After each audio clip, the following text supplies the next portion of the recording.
चलिए चलते हैं अमरवाड़ा की तरफ। आज अमरवाड़ा में उपचुनाव है, उपचुनाव के लिए वोटिंग चल रही है और अब तक जो खबरें आ रही है 36%, ये 11 बजे तक की खबर है। हालांकि बीजेपी ऐसा बोल रही थी कि 40% से ज़्यादा वहाँ मतदान हो चुका है। तो बड़ी खबर आ रही है, इस वक्त कांग्रेस प्रत्याशी धीरन शाह ने मतदान किया है। आंचलकुंड मतदान केंद्र के बूथ में उन्होंने वोट डाला है। बीजेपी कांग्रेस और गोंगपा में त्रिकोणीय मुकाबला है। यहाँ अमरवाड़ा के स्कूल में बनाए गए पोलिंग बूथ पर हंगामा भी देखने को मिला। मतदाता के डॉक्यूमेंट को लेकर बहस हुई है। कहा यह जा रहा है कि बड़ी बहस हो गई वहां पर, और इस दौरान फिर पुलिस जो सुरक्षा में तैनात थी उन्होंने मामले को शांत किया है। लेकिन अब कोई अप्रिय स्थिति या इस तरह की बहस की खबरें नहीं है।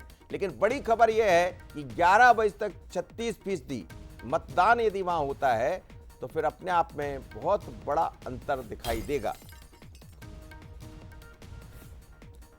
तो ये 36% हुआ। लेकिन प्रदेश अध्यक्ष बी डी शर्मा ने विश्वास जताया है। उन्होंने कहा है कि अमरवाड़ा हम जीतने जा रहे हैं। ये भी कहा है कि 80% के लगभग में मतदान होने वाला है, क्योंकि हमने बूथ पर काम किया है और बहुत अच्छे मतों से कमलेश शाह चुनाव जीतेंगे। तो ये उनका दावा है, विश्वास है, क्योंकि वोट का प्रतिशत काफी बड़ा है और वो ये कह रहे हैं कि हमने अपने मतदाताओं को निकालने के लिए जो टीम लगाई है ये उसका असर है। क्या कहा बी डी शर्मा ने, सुनिए। जनता पार्टी की तैयारी हर विधानसभा में, हर मंडल पर, हर बूथ पर है। और आपको ध्यान में होगा, मेरे भी दौरे हुए, तो मेरे दौरे कोई बड़े बड़े सभाएं नहीं हुई। मैंने कार्यकर्ताओं का सम्मेलन जिस दिन किया था उस दिन मैंने कह दिया था, जो उमंग और उत्साह, और एक विधानसभा के सम्मेलन में 5000 कार्यकर्ता, उनका उमंग उत्साह कह रहा था कि हर बूथ पर भारतीय जनता पार्टी कमल खिलाएगी। और इसलिए हर बूथ पर मैंने अभी जब दौरे किए थे तो शक्ति केंद्रों पर बूथों के दौरे किए थे। तो ये भारतीय जनता पार्टी का माइक्रो प्लानिंग हमेशा से हम करते आए हैं। इस चुनाव में हमने और गहराई के साथ किया है और भारतीय जनता पार्टी को आशीर्वाद अमरवाड़ा की जनता का मिला है। चलिए, वो कह रहे हैं कि हमने जिस तरह का मैनेजमेंट वहां पर किया, खासकर बूथ को लेकर जो तैयारी बीजेपी की रहती है उसका असर है। हालांकि इस दौरान हमने देखा कि मुख्यमंत्री डॉक्टर मोहन यादव भी लगातार वहां जाते रहे। अंतिम दौर में उन्होंने सभा भी की, रोड शो भी किया। लेकिन दूसरी तरफ कांग्रेस के आंचलकुंड के प्रत्याशी आ जाने से वहाँ की राजनीति बहुत अलग है। पर वोट का जो प्रतिशत बढ़ रहा है, अब दोनों दल अपने अपने दावे कर रहे हैं। अमित जुड़ रहे हैं हमारे साथ फोन पर। अमित, क्या कहेंगे आप? अभी वोट का प्रतिशत कितना पहुंच गया? हम 11 बजे तक की बात कर रहे थे, कहा जा रहा है कि 36% से ज्यादा वोट शेयर वहां दिखाई दे रहा है। तो क्या ये और बढ़ेगा? और जैसा बी डी शर्मा का दावा है कि 80% तक हो सकता है, यदि बढ़ता हुआ मतदान दिखाई देगा तो किसके पक्ष में उम्मीद करें? मनोज जी, मैं आपको बता दूं कि लगभग 80+ मतदान होने की यहाँ उम्मीद है। अभी जो वर्तमान में हमारे पास डाटा आया हुआ 1 बजे तक का, लगभग 30% से अधिक मतदान यहाँ दर्ज किया जा चुका है। और मौसम बहुत बढ़िया है, मतदान करने के लिए पूरा अनुकूल है। तो ये मान के चलें कि 80+ मतदान होगा। अमरवाड़ा में आमतौर पर 80% मतदान होना स्वाभाविक रूप से दिखाई देता है और मतदाताओं में भी इस उपचुनाव को लेकर खाता उत्साह देखने को मिला है। ये इलेक्शन काफी हाई प्रोफाइल हो गया। दोनों ही दलों ने अपनी ताकत यहाँ पर झोंकी है। कमलनाथ, ऐसा बताया जा रहा था कि इस इलेक्शन में नहीं आएंगे, वे अंतिम समय पे आए।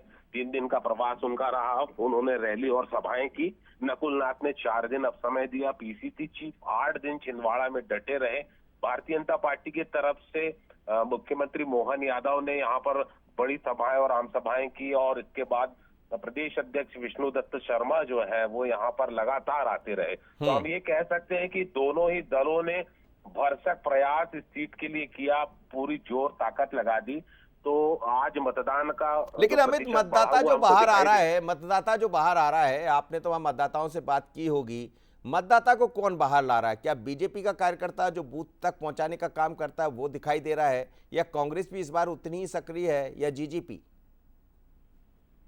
ये निश्चित रूप से भारतीय जनता पार्टी और कांग्रेस दोनों ही ने प्रतिष्ठा का प्रश्न बनाया हुआ है।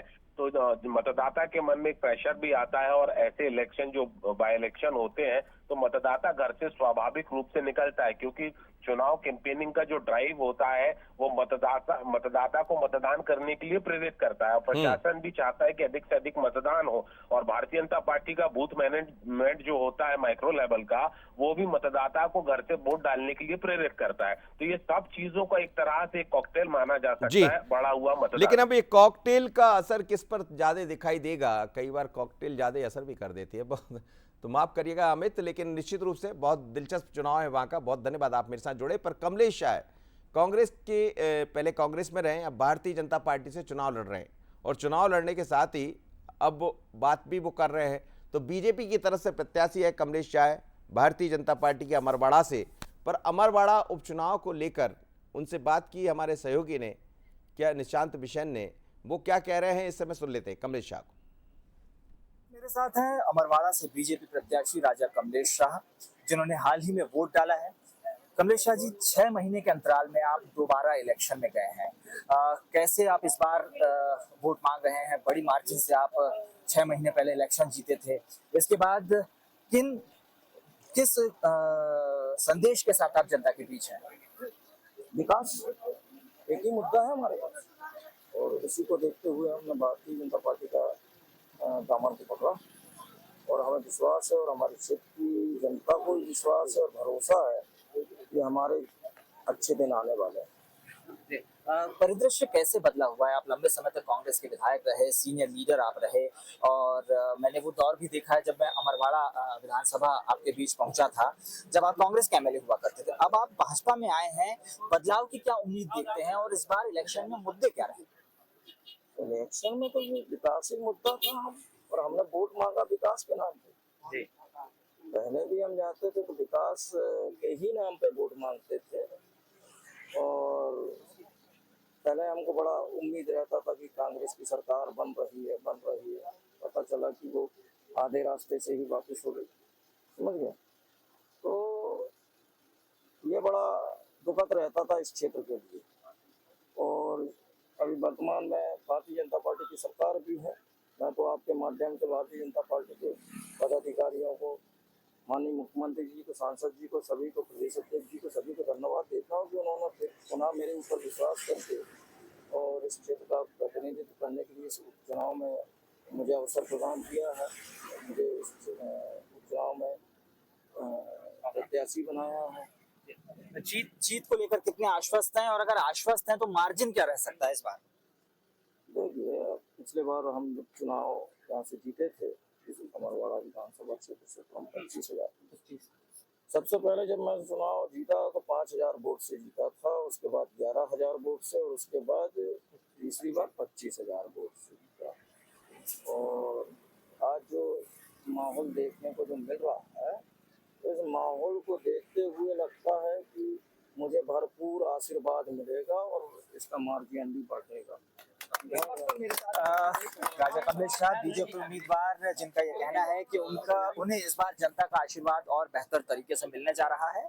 और वोटिंग इस वक्त जारी है अमरवाड़ा में, और बीजेपी प्रत्याशी ये दावा कर रहे हैं कि इस बार और बेहतर तरीके से वो जीत कर आएंगे। कैमरामैन हफीज के साथ निशांत बिसेन, बंसल न्यूज, अमरवाड़ा।